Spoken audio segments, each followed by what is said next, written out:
satupun yang mampu merobohkan pendapat saya. Iya. Dan memang tidak akan bisa dirobohkan pendapat itu, soalnya kan itu dalam hak yang benar, gitu kan? Iya. Lagi pula kan Bib, apa itu ini kan sebuah ijtihad kan, Bib. Apa itu jadi statement yang dikomentarkan oleh Gus Kausar yang mengatakan apa itu yang mengatakan bahwa mereka-mereka yang menuduh bahwa Habib itu tidak dzurriyyah Rasul, tapi kemudian nanti di akhirat ketemu sama Rasulullah, kemudian jebul-jebul Habib itu adalah dzurriyyah Rasulullah. Lalu bagaimana kita dengan Rasulullah kan gitu? Ya, Gus Kausar itu berarti nggak paham sebuah statement keilmuan. Berarti nggak paham makna daripada al-istihad la yang kudu bil istihad. Ya. Istihad itu tidak bisa menggugurkan istihad yang lain, Habib. Jadi dalam urusan ini seharusnya pisahin, couplingkan antara kedekatan dengan keilmuan. Iya benar, Bib. Jadi kalau mengutarakan keilmuan tapi masih merasa ada kedekatan, itu nggak akan total. Iya, Bib. Nggak akan belak-belakan, susah. Iya, Bib. Makanya harus dibedain keilmuan dan kedekatan, pisahin dulu. Iya, Bib. Untuk urusan keilmuan ya harus jelas, iya, benar, harus ilmiah dengan adanya. Uruskan kedekatan beda lagi itu. Iya, Bib. Jadi kalau nentuin hak itu ya emang agak pedih ya. Iya, Bib. Iya, Bib, benar. Dan ya. Allah juga kan gak pernah ngasih rasa malu kepada seorang, di mana seorang itu menentukan. Kemarin aku ditanya sama seorang Habib, Kiai kok malah ikut gerombolannya Imat CS, bilang gitu. Aku bilang, ini loh Bib, saya itu bukan masalah apa itu ikut gerombolan sana atau sini, itu tidak. Tapi ini sebuah statement keilmuan, Bib. Artinya seumpamanya kok istihad kita, Kiai Imat dan kawan-kawan keliru, aku yakin tetap mendapatkan pahala satu, yaitu pahalanya istihad. Itu kalau salah. Kalau istihadnya benar, maka mendapatkan dua pahala. Satu, pahalanya istihad. Nomor dua, pahalanya mengingatkan umat. Sehingga umat ini jangan sampai apa itu membanggakan nasab. Jangan sampai menyombongkan silsilah gitu. Sebab kalau di Al-Quran, apa itu yang membanggakan dan menyombongkan nasab itu iblis itu di Al-Quran itu iblis. Allah mengatakan berfirman menggambarkan perkataan iblis. Iblis mengatakan gini, ana khairun minhu khalaqtani min nar wa khalaqtahu min tin. Ana saya khairun lebih utama minhu daripada Adam. Khalaqtani, engkau menciptakan aku minar berketurunan dari api. Wa khalaqtahu, dan engkau ciptakan Adam min tin dari tanah. Ini apa itu iblis itu menyampaikan argumentasi kepada Allah bahwa dirinya lebih utama daripada Adam. Buktinya mana? Buktinya engkau ciptakan aku berketurunan dari api gitu. Ini kan membanggakan anukan keturunan kan. Makanya ulama-ulama mengatakan laisal fata mayyakunu abi gitu. Seorang pemuda tidak bisa dikatakan pemuda yang masih menyombongkan ayah-ayahnya, kakek-kakeknya. Walakinnal fata mayyakunu ana ada gitu. Pemuda yang benar-benar pemuda ya gendut ya maju sendiri. Ada pemuda ngomong gini, kamu tak laporkan ke ayahku itu dokter, nanti kamu biar disuntik pantat kamu. Kok lucu ya, kayak cacile. Ya kan, Bib? Bagaimana penanggapan Habib yang selama ini terjadi di Indonesia tentang polemik nasab, sehingga banyak ulama yang berstatement bahwa habaib itu silsilahnya tidak nyambung ke Rasulullah dikarenakan pada nama Ubaidillah bin Ahmad bin Isa Ar-Rumi itu, bahwa keberadaan Ahmad bin Isa itu tidak pernah hijrah ke Hadramaut, tidak pernah hijrah ke Yaman.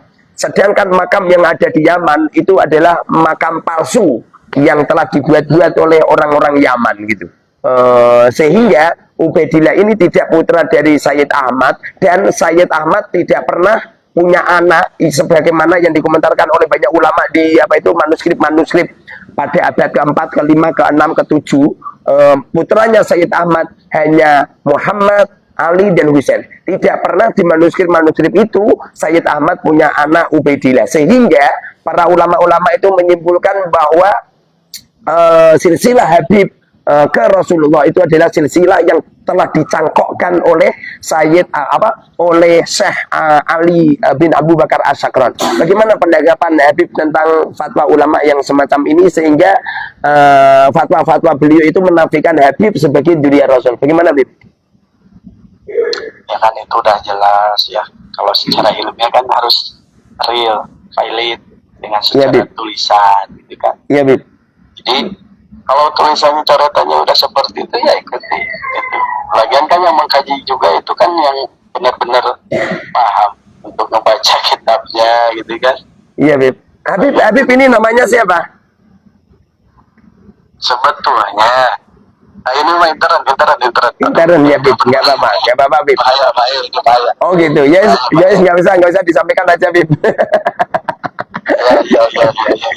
Ya, oke, Bib. Kalau urusan dari kajian ilmiah itu kan emang benar, secara kajian ilmiah emang adanya kayak gitu, disesuai kitab-kitab yang dari terdahulu abad 4 sampai abad 8 ya. Iya, Kalau misalkan kan untuk yang muncul itu yang dari klan Ba'alawi itu kan abad 9 gitu kan. Iya, Bib, benar, Bib. Pula yang membuka statement itu kan dari kalangan keluarga Ba'alawi juga, Imam siapa? Saya Ali bin Abi As-Sakran, ya. Ya, jadi wajar kalau misalkan sampai saat ini tesis Kiai Imaduddin belum bisa terbantahkan, soalnya kan dari kitab-kitab terdahulu terus menerus kan yang syuhra wa istifadahnya itu gitu kan. Iya. Imam Ahmad bin Isa memiliki anak 3. Iya. Itu sebabnya Habib, apa itu syuhra wal ifadah yang disampaikan oleh klan Ba'alawi itu, syuhra wal ifadah itu hanya terjadi setelah abad ke-9, Bib. Jadi setelah abad ke-9, setelah Syekh Ali As-Sakran, itu memang syuhra wal ifadah terkenal gitu. Tapi sebelum abad itu tidak ada satupun orang yang mengetahui bahwa Ba'alawi itu adalah min dzurriyyati Rasul. Nggak ada. Makanya yang ditanyain bantahannya kan sebelumnya atau yang sejamannya kan, tapi sampai saat ini kan belum ada. Benar, Bib. Intinya kayak belum ada yang bisa membantah kan, Bib? Memang bakal sulit untuk membantah tesis itu. Iya, Bib. Lantaran kan semua sudah sepakat dari kitab itu ke kitab sampai yang abad 7 atau 8 itu kan tetap itu yang keluar keturunannya tuh nggak ada tambahan yang lain. Ada juga kan muncul di abad 9 itu juga. Syekh Ali As-Sakran yang memunculin terus, berkembang terus sampai saat ini gitu. Tapi kalau saya dengar perkataan Habib semacam ini, malah saya punya keyakinan kalau Habib ini dzurriyyati Rasul. karena sama sekali tidak melakukan bantahan sedikit pun. Sebabnya gini, Bib, ada seekor singa, Bib, dituduh sama hewan-hewan yang lain, bahwa singa ini dituduh kalau singa ini adalah kucing. Kamu tuh kucing, semuanya sepakat kamu tuh kucing, tapi singanya diam aja. Bahkan singanya pun mengakui tentang kekucingannya. Tapi di saat kucing ini lapar, Bib, Masya Allah, kucing ini bisa makan sama kambing-kambing yang ada, bahkan banteng-banteng dimakanin semua. Mosok kita masih percaya kalau singa ini adalah kucing kan? Artinya begini, di saat ada orang itu adalah min dzurriyyati Rasul, walaupun salam dunia tumblek menuduh bahwa dia tidak dzurriyyati Rasul, aku yakin dzurriyyah Rasul sampai kapanpun tetap dzurriyyah Rasul dan masih ada darah Rasulullah, dan mereka itulah yang akan melahirkan Imam Mahdi. Itu secara otomatis. Jadi kita semua ini tojak. Ya, Bib, jangan pernah khawatir nanti bagaimana kalau Ba'alawi ini dinafikan sebagai dzurriyyah Rasul, dan nantilah terus seakan-akan Rasulullah nggak punya cucu di dunia ini gitu. Ngapain gitu? Kalau beliau benar-benar dzurriyyati Rasul, aku yakin yang menjaga tidak manusia, yang menjaga adalah Allah. Pasti seperti itu. Nggak bisa dihilangi. Nggak bisa. nggak bisa. Terus tanyain kayak gimana juga. Yang kalau yang benar itu emang harus benar menerima adanya seperti itu. Lagi pula kalau misalkan ada yang mendustakan, buat apa fokus terus ke urusan nasab? Yang Rasul tanyakan itu bukan nasab. Sampai mana kalian menjalankan apa yang diwariskan olehmu? Kan ya Rasul itu penyambung lidah Rasul. Makanya kenapa sih masih ribet-ribet amat ngurusin nasab? Emang ada apa? Sehingga mereka takut kehilangan tentang keduriannya gitu. Kan ada apa? Kalau cuma ninggalin kedurian buat apa?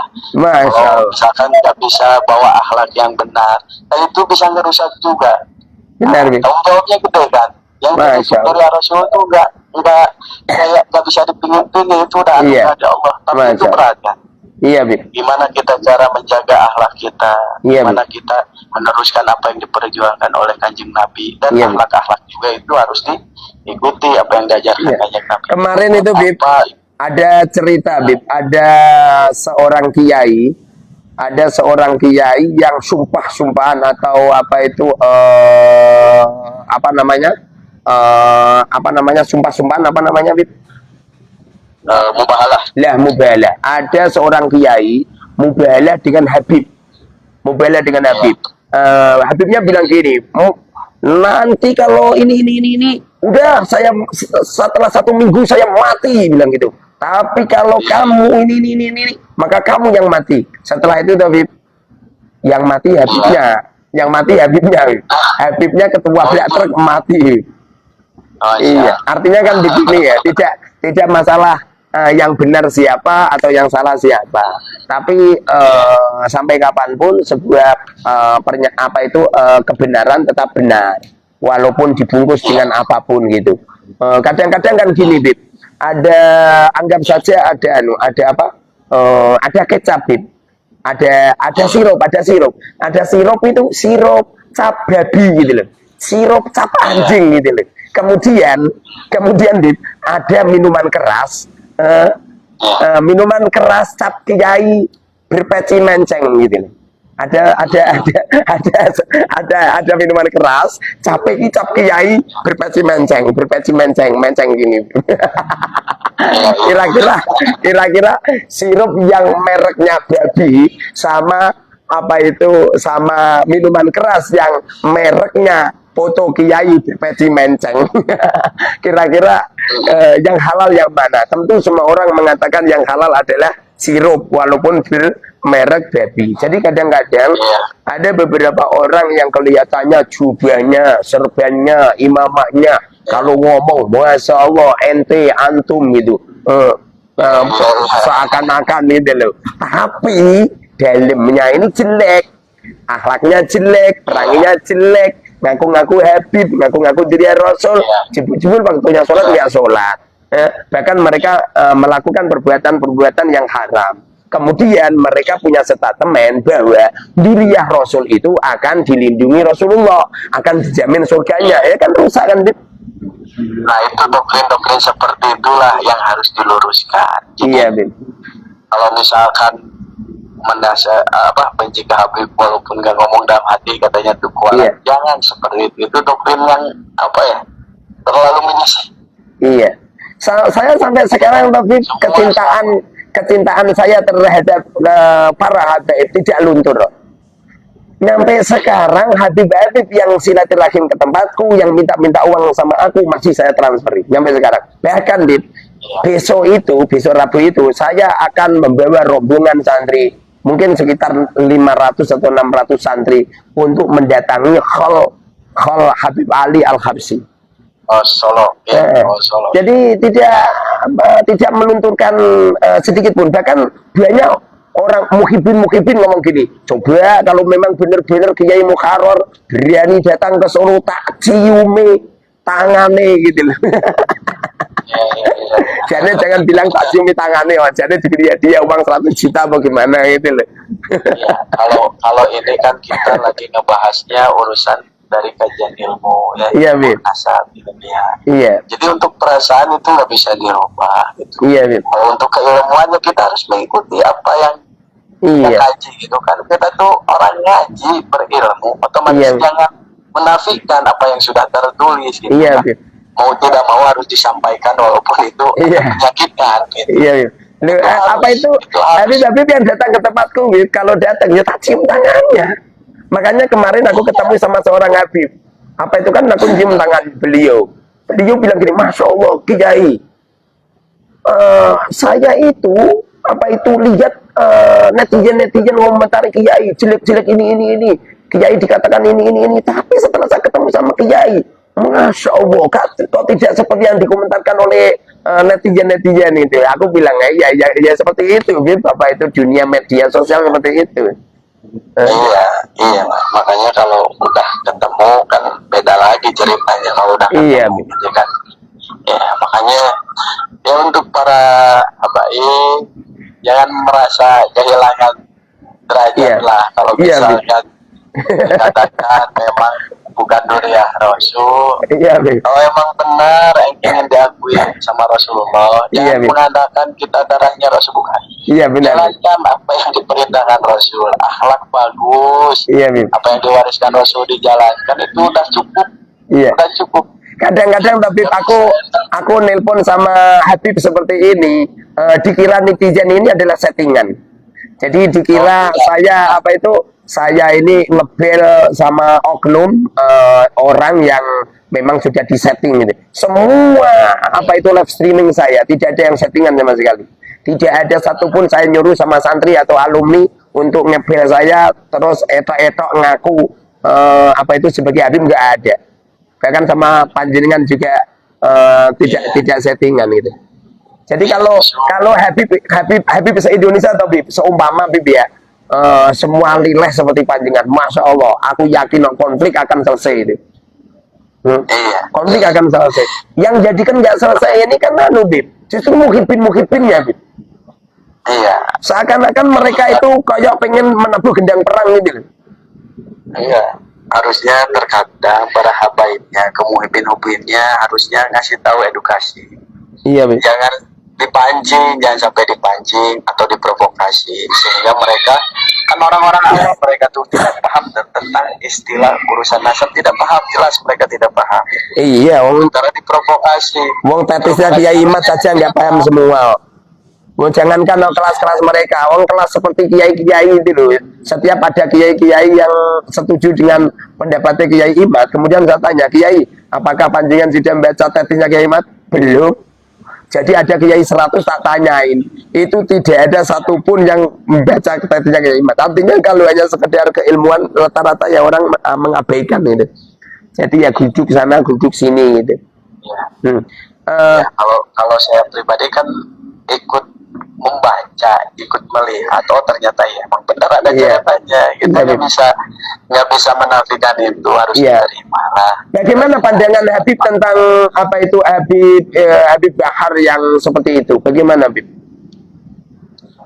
Ya kalau bisa itu dari cara dakwah Rasul itu, emang kan cara dakwah Rasul itu ada yang lemah lembut, ada yang keras. Yang keras itu yang mana dulu?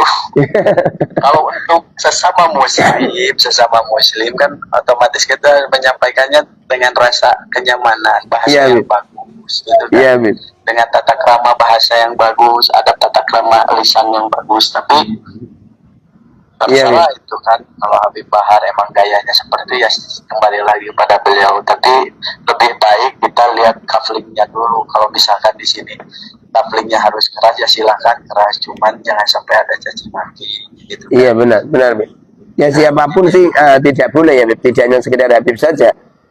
Orang awam pun semuanya orang tidak awam, boleh. Mau kiai, mau gus, mau siapa, tetap cara penyampaian dakwah itu harus dengan kasih sayang, cinta. Jangan ada caci maki, jangan ada istilah kotor atau kasar lah.